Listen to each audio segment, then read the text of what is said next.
מעגן עדן, מעגן גן גן גן עדן, מעגן גן גן גן עדן, מעגן גן גן גן עדן, מעגן עדן. טוב, בוקר טוב, ערב טוב, צהריים טובים, תלוי מתי אתם מאזינים לנו. אנחנו פודקאסט מעגן עדן, פרק מספר 3. הפרק היום הוא פרק מצולם, כמו שאתם רואים או לא רואים, אם אתם שומעים אותנו באחת מהפלטפורמות שאפשר להאזין, ספוטיפיי, אמזון מיוזיק וכולי, אז תדעו שהפרק הזה הוא גם מצולם, אפשר לראות אותנו ביוטיוב, בערוץ של מעגן עדן. אז היום אנחנו בתאריך 5 ליוני 2024, והיום יש לנו פרק מיוחד, פרק עם 3 אנשים שבעצם אנחנו נוהגים להגיד אורחים ללקוחות שלנו במעגן עדן, אבל הם כבר למעשה דיירים.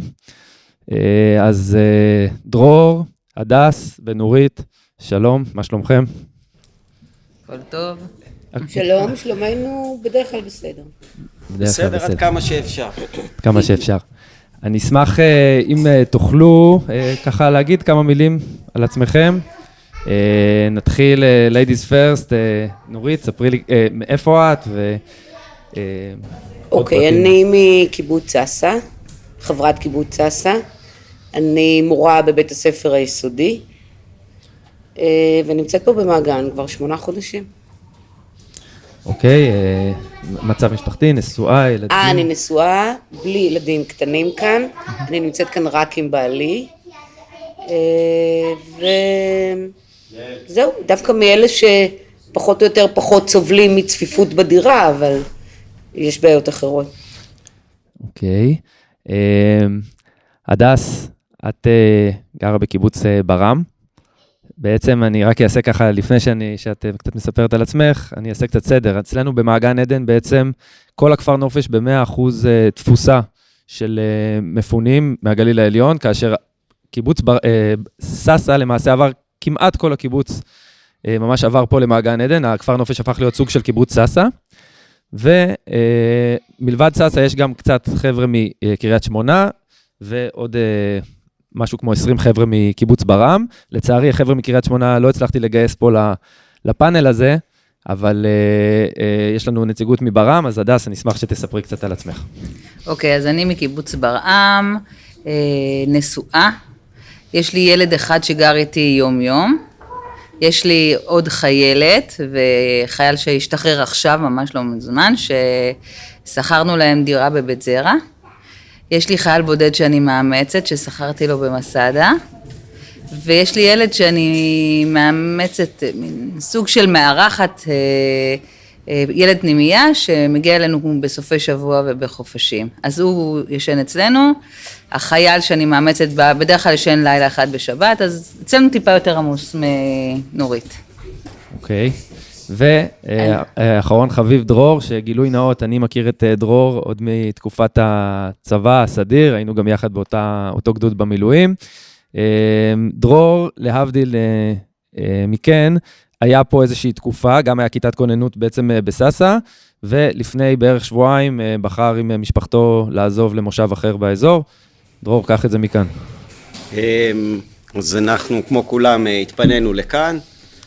כל עוד אני הייתי בכיתת כוננות, אני נשוי פלוס 3 ילדים, אז כל עוד הייתי בכיתת כוננות, זה היה עוד יותר נוח שהמשפחה פה, כל המעטפת הזאת מסביב, אבל ברגע שאחרי 5 חודשים הסתיימו של כיתת כוננות ועברתי לפה, להיות 5 נפשות בחדר כזה זה מאוד אינטנסיבי, קשה, והדבר שניצח אותנו זה היה הכלב. יש לנו כלב בגודל של חמור, אז לחיות עם כזה דבר גם איתנו, שזה אני מוריד את הכובע למלון שאפשר בכלל בעלי חיים לעומת הרבה מקומות אחרים שזה היה בעייתי.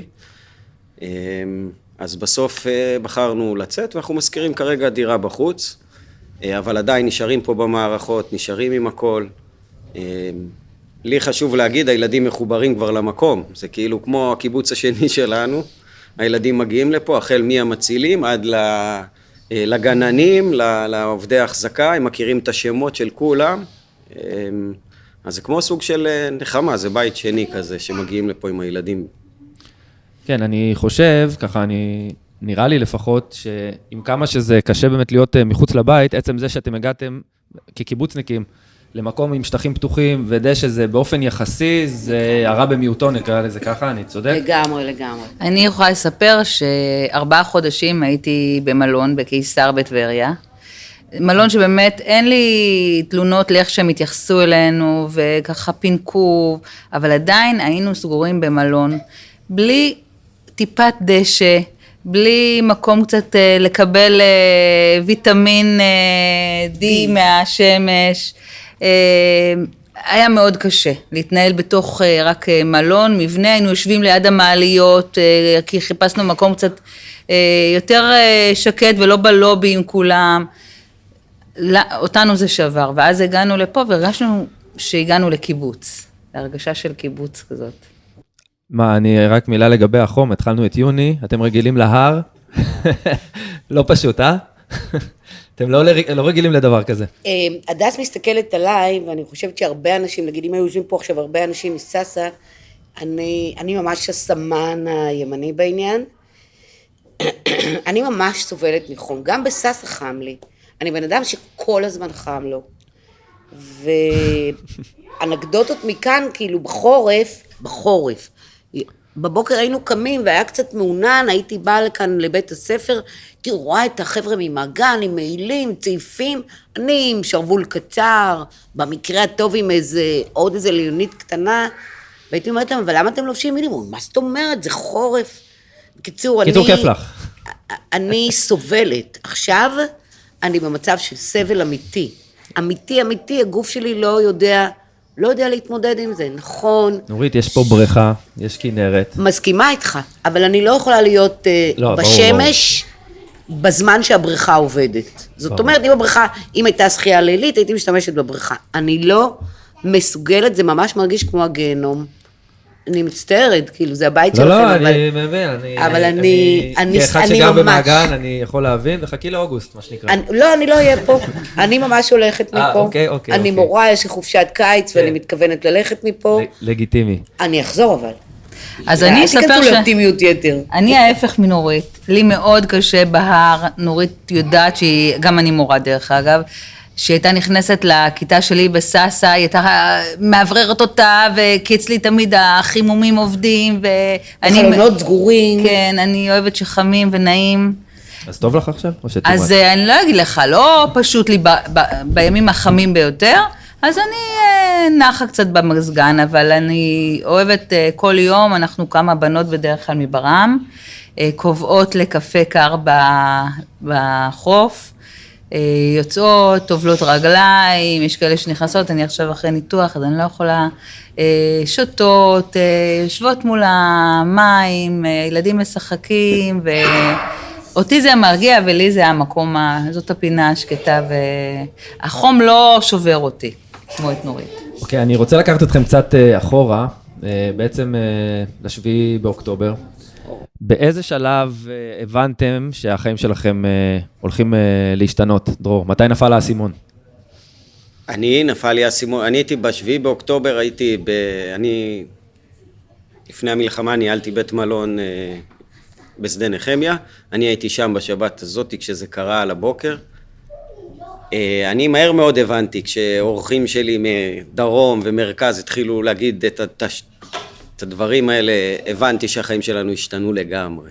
באותו הרגע כבר, כשעליתי לססה, ידענו כבר, כשהגעתי לססה... שזה אוטוטו יתחיל גם בצפון וצריך להתקפל. שזה יתחיל בצפון וצריך לזוז כמה שיותר מהר, להזיז יותר נכון את הילדים בראייה שלי, כל השאר פחות קריטי, הילדים זה היה הלחץ.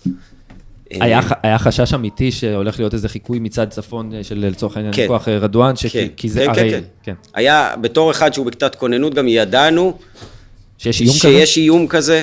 ההכנות לא נראו, אבל אומרים שהצבא היה מוכן לאירוע בצפון, וזה קרה בדרום, אז זה היה מלחיץ, שאתה יודע שאתה צריך לפנות, ואני חושב שקיבוץ ססה תוך יומיים כבר רוקנו את הקיבוץ מהר מאוד, בהתחלה לא לכאן, אבל העיקר לרוקן אותו מהר, וזהו, ומאותו הרגע יצאנו למסע, אלא לא נודע. ועדיין אלא לא נודע. אני אספר לך שאני ברגע שפתחתי את הטלוויזיה וראיתי את כל הבלגן הזה, הלכתי ופתחתי מזוודה ושמתי בה דברים ככה לשבוע, טסתי לכלבו שלנו, הוא פתוח בשבת, וקניתי בשרים, פסטות, שאם נהיה נצורים במקרה, עד שנצא מפה, שיהיה לי מה לאכול, ממתקים, מים מינרליים מלא, ואנחנו למחרת כבר התפנינו, לכן לקח כמה ימים. אז אני להבדיל מהדס, השבעה באוקטובר תפס אותי בבוקר, זה היה אחרי ערב שבו הבנים הגדולים התארחו אצלנו, שני הבנים הגדולים שלי לא נמצאים, לא גרים בססה, והם התארחו אצלנו ועשינו איזו ארוחה של 3 משפחות, ורוב הילדים שלנו הם נגנים, אז עשינו ארוחת ערב לכבוד שמחת תורה, והילדים ניגנו, ובאמת היינו באופוריה, זה היה ערב לא רגיל, וקיבלנו טלפון וישנו, זה היה שבת, אנחנו לישון מאוד מאוחר, קיבלנו טלפון מחמותי, ב6:30 בבוקר, ואני שומעת את הבעל שלי אומר לה, מה קרה, הכל בסדר? ואז יש שתיקה, והיא אומרת לו מהצד השני כנראה, הכל בסדר אצלכם, תדליק טלוויזיה, יש מלחמה. והדלקנו את הטלוויזיה, וזה היה, כל פעם שאני מנסה לתאר את הרגע הזה, זה מין, אני עמדתי, או ישבתי מול הטלוויזיה, וצבטתי את עצמי, לא האמנתי שזה קורה, אבל מה שממש עבר, שזה, אחרי שעתיים הבן הצעיר שלי, קיבל הודעה שהוא צריך לרדת לדרום. עכשיו, הוא היה אצלנו, הוא לא היה בבית שלו, צריך היה להתחיל לאסוף לו דברים תחתונים, נעליים, כי הוא בא עם... זאת אומרת, הדאגה שלך התחלקה לא רק על הנושא של בעצם הדאגה הפרטית שלך, זאת אומרת, היה לך את הדאגה הפרטית של הבן, אבל היה לך גם את העניין הזה שחשבת, רגע, זה קרה שם בדרום, זה יכול לקרות... אני חייבת לציין שלא, אבל אני חושבת שזה בעיקר בגלל שאין לי ילדים קטנים. הקיבוץ גם התחלק ככה שזה קרה ב7 באוקטובר, מיד התארגנו בתוך הקיבוץ לפנות את הנשים והילדים. כן. האנשים שלא היו להם ילדים קטנים, לא, חלקם הגדול בעצם לא עזב את הקיבוץ בהתחלה, אבל כל יום קיבלנו הודעות, תעזבו את הקיבוץ, תעזבו את הקיבוץ, לי לקח עוד 4 ימים לעזוב את הקיבוץ, אני אמרתי, אבל אני לא פוחדת, אני רוצה להישאר כאן. אמרו לי, תשמעי, אנחנו מעדיפים שלא תישארו כאן. אבל אחרי 4 ימים עזבתי, אבל לא הלכתי עם הקיבוץ, נסעתי למשפחה שלי בחיפה, ואחרי בערך שבועיים, אחרי שהקיבוץ עבר משדות ים והתביית והתמקם פה במעגן, והבנתי שאנחנו בונים פה בית ספר, מקימים פה בית ספר, אז נקראתי לדגל ובאתי לפה. אוקיי, קודם כל היה פה איזה רגע מאוד אותנטי, מי שמאזין לנו עכשיו באפליקציות, אז לא ראה, אבל דרור פשוט היה צריך לרוץ פה אחרי ילדים, שגם אנחנו נמצאים פה בלובי של מעגן עדן, אז אם שומעים קצת קולות ברקע, זה חלק מהאותנטיות של העניין. בהמשך למה שאת מספרת, ובאופן כללי גם דרור, אתה יש לך ילדים קטנים, ואתן מורות, איך בעצם מתווכים לילדים בכל הגילאים את כל הסיפור הזה מהרגע הראשון ועד עכשיו למעשה, עם כל החוסר ודאות? זה קשה. ילדים צריכים ודאות. כן, זה קשה. אני חושב שיתרון הגדול היה פה באמת שאנחנו קהילה. וזה היה המזל הגדול של הילדים, היה בעצם את האזור המוכר שלהם, דרך החברים שלהם, דרך הכל, לתווך להם לאט לאט. קשה מאוד, אני חושב שאני אישית עד עכשיו נושא את זה עם הבן האמצעי שלי, שהוא איבד את זה קצת, רואים את התופעות, זה בלילות להתעורר, זה סיוטים, זה ביום, יש לך הרבה התפרצויות, זה לא פשוט. זה נובע בגלל השינוי, בגלל החוסר ודאות, או בגלל שהוא שמע אולי גם דברים? הכל יכול להיות, היום החשיפה היא לילדים היא מטורפת. אתה בתור הורה ל3 ילדים קטנים, אתה יכול לעקוב, אבל כמה אתה יכול להשגיח ולעקוב? אם לגדולה שלי, סתם דוגמה, ב9, יש טלפון, בסופו של דבר, יכול להיות מאוד שהיא תגיע לתוכן מסוים, כמה שננסה לחסום את זה. ויש הורים שיותר דואגים, פחות דואגים, ולכן החשיפה היא. אבל התיווך הוא איתי, זה בעיקר להראות להם שאנחנו פה כל הזמן איתם, זה פחות או יותר לאט לאט. וזה שהבית ספר, באמת לא אמרתי שהבית ספר הוא כאן, גם מאוד מאוד הקל, במיוחד שהוא נחשב בית ספר של מפונים, שמבינים את הסיטואציה הזאת ומתחשבים בזה, כי לפעמים יש בוקר מאוד קשה, ולפעמים יש בוקר יותר טוב, וגם השיעורי בית והכל התהליך למידה הוא היה בהדרגה, ואני חייב לציין שאני רואה אצל הילדה הגדולה שלי שבכיתה ג' את השינוי, מתחילת השנה להשנה, שבדיוק נורית ראתה עכשיו בוחן שהיא קיבלה, שאם אנחנו מדברים על זה שבתחילת השנה הילדה קיבלה בין 50 ל-40, פתאום היא מגיעה ל-90 ומעלה, זה מאוד כיף לראות את זה, וזה הרבה בזכות נשים כאלו שהתגייסו לזה. אתם יכולות קצת לספר על כל הנושא של החינוך פה, בעצם בעיקר, אם אני מדבר על קיבוץ סאסא, באמת כל המערכת חינוך מהגילאים הכי קטנים, איך זה עובד פה, שאנשים יבינו מה קרה פה בכלל?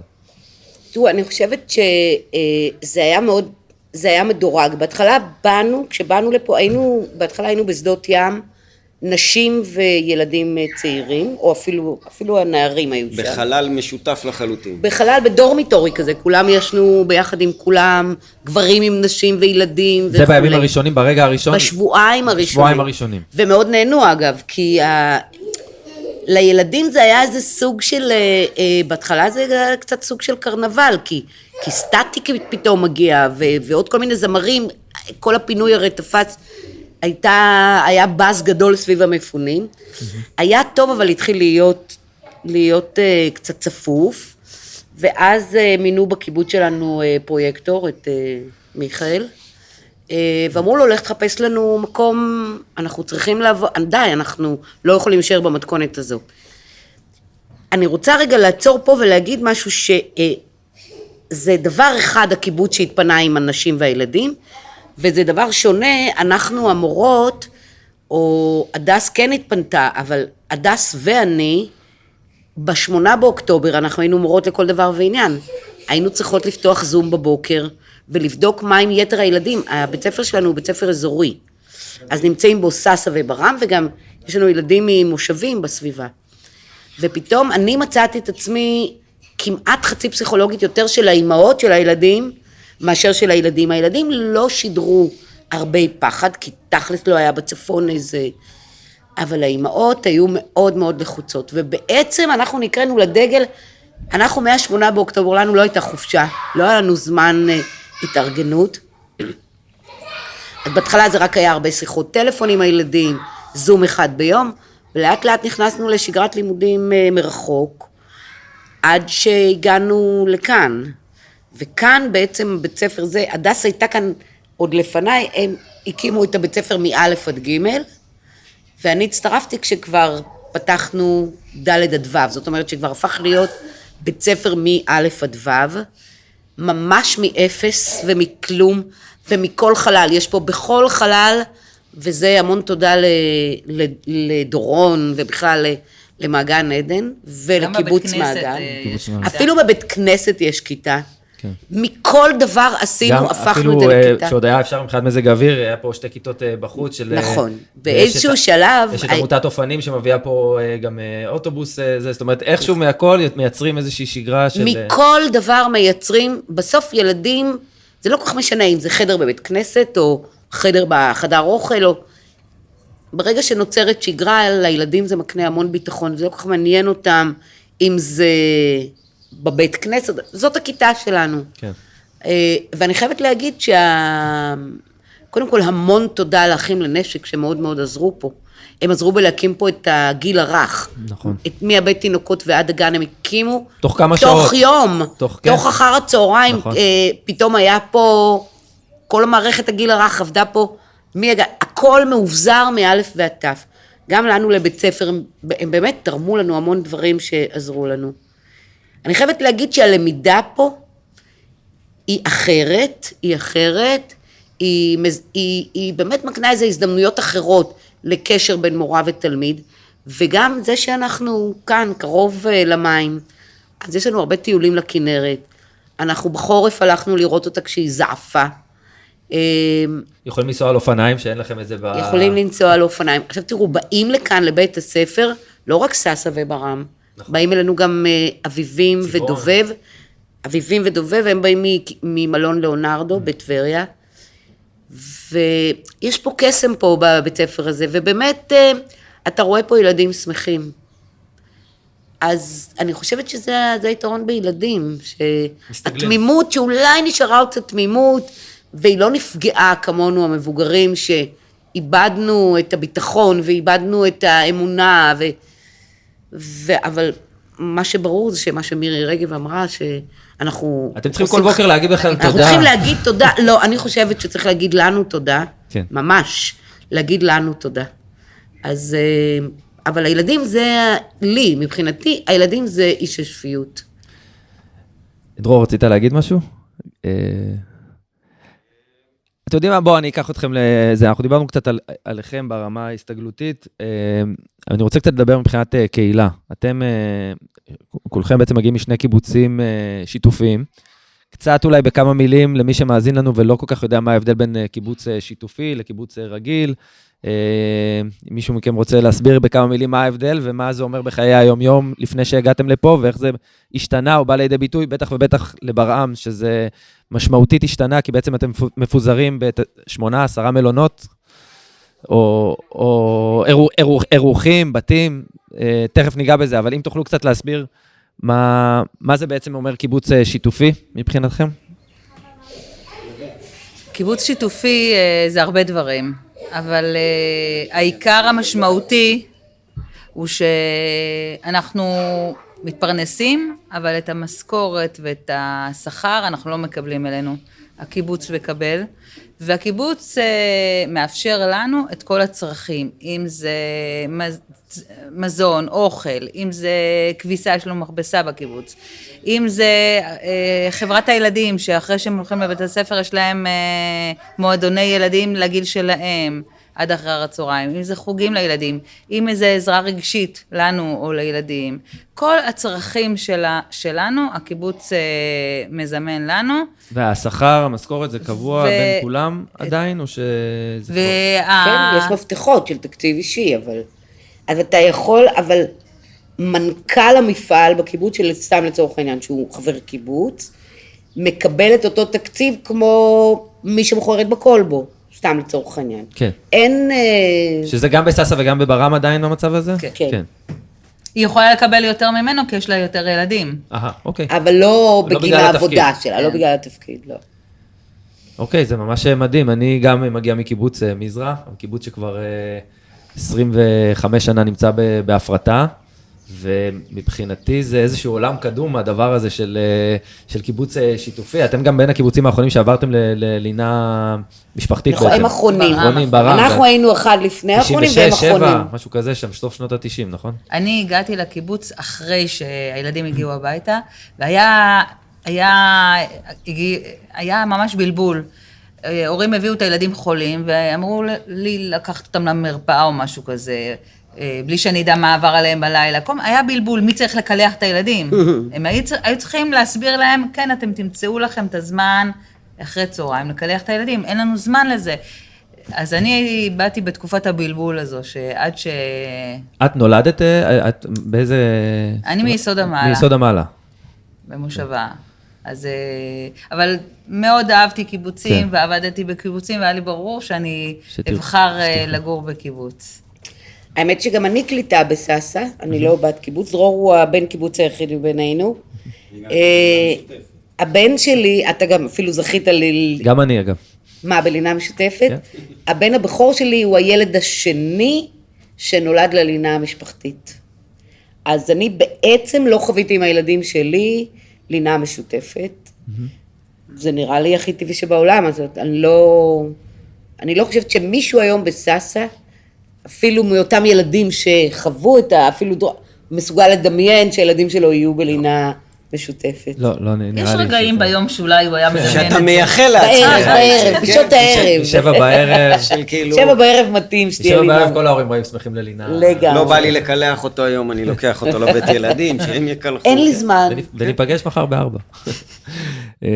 אז באמת בהקשר הזה, אני חושב שבכל זאת יש הבדל די משמעותי בין הקיבוצים, בעצם זה לא רק, אני חושב שקיבוץ ססה, באופן יחסי, אין הרבה קיבוצים שממש כמעט כולם העתיקו, בעצם קיבוץ ססה כמה זה? 350-400 איש, שמתוכם 3/4 או אפילו יותר, 90% פה, ומי שלא פה זה בעצם הכיתת כוננות שנשארה שם, ועובדי מפעל או עובדים לא, לחוצים. יש לנו עוד אתר אחד בנחשולים. אוקיי, וכמה? בנחשולים יש לנו משהו כמו 30, 25-30 איש, אוקיי, אז אבל שהם היותר מבוגרים. מבוגרים.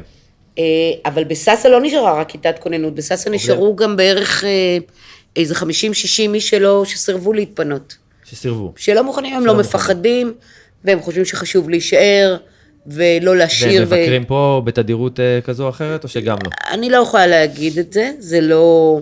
אני לא אגיד לך שמשהו במרקם לא נשבר, יש איזה ניכור קטן, גדול,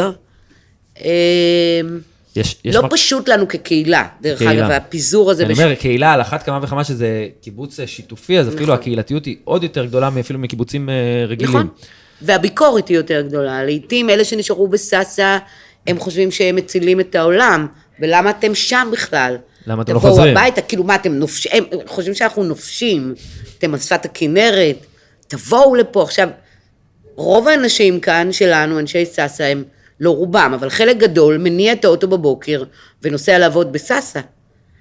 אנחנו המורות עובדות כאן.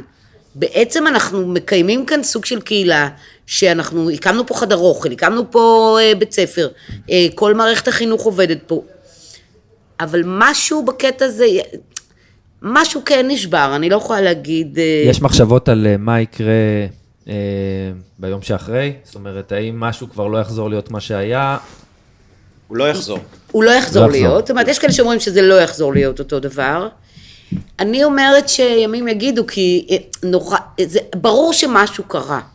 שזה לא, אנחנו לא אותו קיבוץ שהיה ב6 באוקטובר. אני חושב שאחד הדברים הכי חשובים ומוזרים שקרו פה בעצם, אנחנו אנשי הר. הר מנותקים. אני מודה, ססה וברם נמצאים במקום מנותק, אתה צריך לנסוע לפחות 20 דקות, חצי שעה, כדי לעשות קניות נורמליות ודברים כאלה.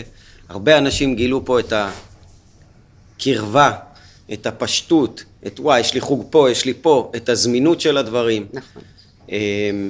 ויש כאלה גם שהתחברו למזג האוויר, שדווקא פחות הקור ויותר החום מתאים להם. חכה לאוגוסט, אוקיי. נראה אותם עוברים את אוגוסט. לא, והפלטה. הפלטה, הכוונה היא, כמו שאמרת, אופניים עם ילדים. כל האופניים זה אחת התופעות המדהימות שקרו פה. ילדים שלא ידעו לרכב, תוך פחות מיומיים כבר למדו פה לרכב. גם היה את הדבר הזה של שרשרת, שבעצם ילד אחד אחרי השני, ויש פה סוג של, לא נעים להגיד את זה, הרגשה כמו מחנה פליטים שבעצם ההתערבבות הגילאית. כאילו, אין פה, אתה יכול לראות פתאום ילד בכיתה ו', מסתובב עם ילד בכיתה ב'. כאילו, מאוד מוזר, זה קורה רק פה. בססה זה לא קרה בקיבוץ עצמו, היה מאוד זה, ופה הכור היתוך הזה המיס את כולם, ובעצם הם לומדים ורוצים להתקדם אחד עם השני, אז זה יוצר גם דברים נחמדים. אבל אני חושב שכן, יהיה השלכות מסוימות של לפחות, אני חושב, אולי משפחות לחופש, להכל, לשנת חופש. המזל הוא שיש תהליכים ויש דברים שאפשר לעשות. אני לא חושב שמישהו רוצה לעזוב. ססה זה הבית שלנו, בסופו של דבר. כן, אתה לא שומע מבפנים ככה קולות שאומרים... אני חושב שאני אגיד זה גלוי, אני חושב שאני יחסית ימנית, אני בצד שני בדרך כלל, אז אני למשל, כן, שוקל עכשיו אחרי כל התוהו ובוהו הזה, וואלה, אולי נצא לשנת חופש גם, כאילו, זה הזמן להמשיך אולי את הדבר הזה. כשהיינו שם היה מאוד נוח. הייתם באיזושהי בועה, לא הכרתם שום דבר אחר, זה מה שהתרגלת אליו. והשתחררנו מנטלית מהבועה הזאת, אני אומר, זה מה שנורית מדברת עליו, שנפגע לפי דעתי, זה הפוף הזה של השתחררנו מהבועה הקיבוצית הזאת, שזה היה, שמר אותנו מאוד מאוד. אבל בסופו של דבר, גם הילדים אומרים את זה. הם מרגישים שהם רוצים לחזור לשם. מתגעגעים. כמובן שאנחנו מחכים שהמדינה והצבא וכל מי שצריך לעשות את מה שצריך, שיתאפשר. הדס, איך את מרגישה את זה? בתור נציגה של ברם, ממה שאת שומעת? דווקא הדעת, אוקיי, הדעת. אני מאוד מחוברת לקהילת ססה, כי אני שנים רבות עובדת בבית הספר בססה, הייתי גם גננת בססה. אז כשאני הגעתי, אז החבר'ה מברם, אנחנו ממש מעט משפחות פה, אני הייתי החוט המקשר שלהם לססה, להכיר להם אנשים. אבל הקיבוצים הם לא יחסית, אין איזה קרבה, זאת אומרת, אני יודע שזה שומר הצעיר, כן, אבל זה כמו שני קיבוצים תמיד, שני קיבוצים סמוכים, יש ביניהם יחסי אהבה שנאה. אהבה שנאה. אוקיי. כן. ולא, אין היכרות, ההיכרות היא דרך בית הספר, דרך הילדים והחברים, פחות, מעט מאוד דברים משותפים, הצגות או משהו, זה לא חגים, לא דברים ופתאום אנחנו ממש התערבבנו בתוך הקהילה, בחגים שלהם, אפילו בתורנויות בחדר אוכל, זה שונה, אנחנו מרגישים את השוני, כל כך משווים, אבל החמימות של לחיות בתוך קהילה, ושדואגים גם לך, ומתייחסים גם עליך, ואומרים לנו, יש חג שבועות, אתם מוזמנים, לי זה מאוד חשוב, זאת הסיבה שלא הלכתי לגור. אבל אוקיי, אבל את שומעת קצת מחבר'ה מברם שנמצאים במלונות אחרים, איך התחושה שלהם, האם את שומעת קולות שאומרים שהם כבר לא ירצו לחזור, כי בסוף הם חיים באיזושהי מציאות כרגע שש משפחות במלון הזה, ועוד 7 משפחות במלון הזה, אז קודם כל רגע אני אתקן אותך, שברם לא נמצאים בכלל במלונות, רק האנשים המבוגרים שלנו, הם עזבו, כולם. אוקיי, כבר לא, אבל במשך חודשים, כמה חודשים, כן, זה היה המצב. כן, יש לנו ממש חוסר ודאות לגבי זה, יש לנו משפחות שהחליטו שלוקחים שנת חופש, משפחה אחת עזבה לאיטליה, ואנחנו לא יודעים מתי תחזור, לא בקטע של לחזור שתסתיים המלחמה הזה, ויש לנו עוד אנשים שמרגישים שהם רוצים להיות בטוחים שהם לא יקרה עוד שנה, שנתיים, גם אם לא עכשיו, אז ממש כל משפחה חושבת בינתיים לעצמה, הקימו צוותים של היום שאחרי, עשו לנו שיחות של מה ייתן לנו את הביטחון לחזור. בדיוק, כי אני אומר, זה לא רק, יש פה את האפקט שלא היה לפני זה, היה תמיד את העניין של אפילו בלבנון השנייה, שזה בסוף ירי והכל, ופה היה פה איזשהו אירוע, שממש אתם יישובים שקילומטרים ספורים ברם הם ממש על הגדר, אנחנו יחסית מרוחקים, נכון. לעומתם. אז על אחת כמה וכמה ברם, השאלה אם יש גם מהמקום של הביטחון, ברמת הפחד שכוח רדואן לא חס וחלילה יעשה משהו דומה. יש פחד, אין בן אדם אחד בברעם שמרגיש ביטחון לחזור הביתה, כולם מפחדים. ולכן הקהילה, אני ראיתי כבר תוכניות איך מחזקים את היישוב, איך לא סומכים רק על הצבא ועל המדינה, אבל עדיין זה מאוד מאוד מטריד, ושוב אני אומרת שאני בטוחה שלא כולם יחזרו ביחד. לא כולם יחזרו. לא. אגב, גם בססה זה לא ודאי שכולם יחזרו, יש לנו לא מעט משפחות, משהו כמו 30, שאין להם ממדים. וואו, כן. והם הציבו את זה כתנאי, הם אמרו, גם אם יחתם הסכם, איך אתם רוצים שנחזור?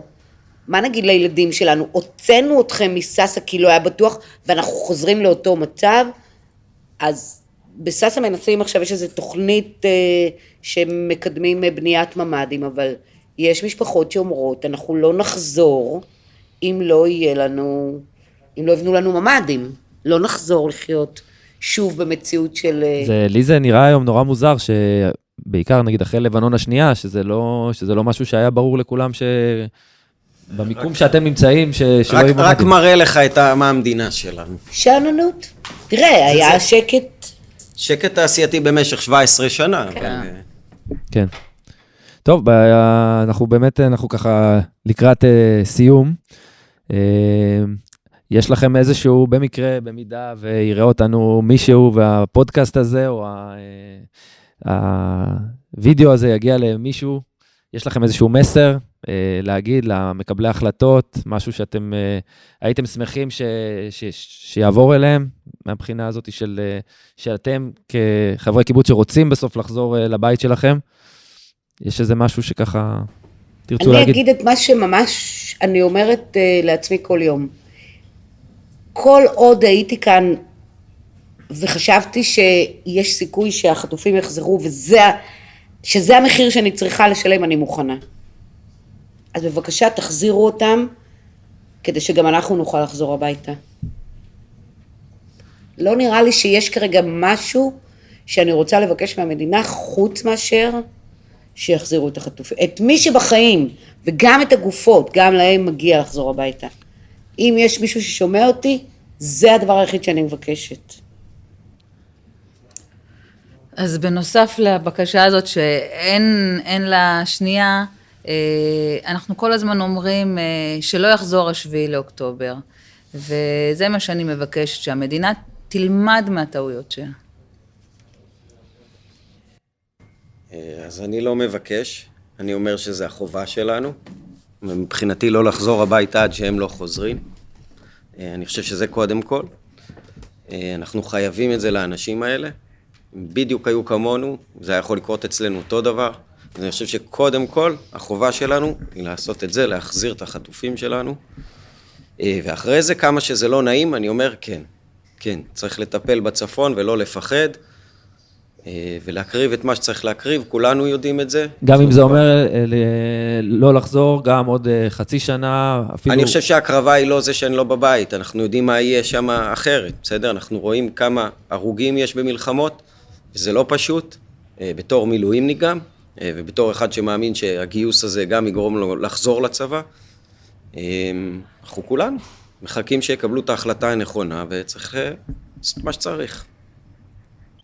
אוקיי, אז אני מצטרף כמובן לאיחולים, ואנחנו מקווים לראות, יש 124, נכון להיום להקלטת הפודקאסט הזה, יש 124 חטופים, חלקם בחיים, חלקם כבר לא, וכולם צריכים לחזור לביתו לשיקום ומי לקבר ישראל, ואני גם אוסיף שאני מאחל באמת גם לחיילי צה"ל שנמצאים בכל הגזרות, ולא חושב שמדברים על זה מספיק, אבל השחיקה היא מטורפת, גם של חיילי הסדיר, בטח ובטח חיילי מילואים, יש לנו פה בקיבוץ, יכול להעיד, אנשים שחוזרים והולכים וחוזרים והולכים, אני רוצה בהזדמנות הזאת באמת להביע את הערכה,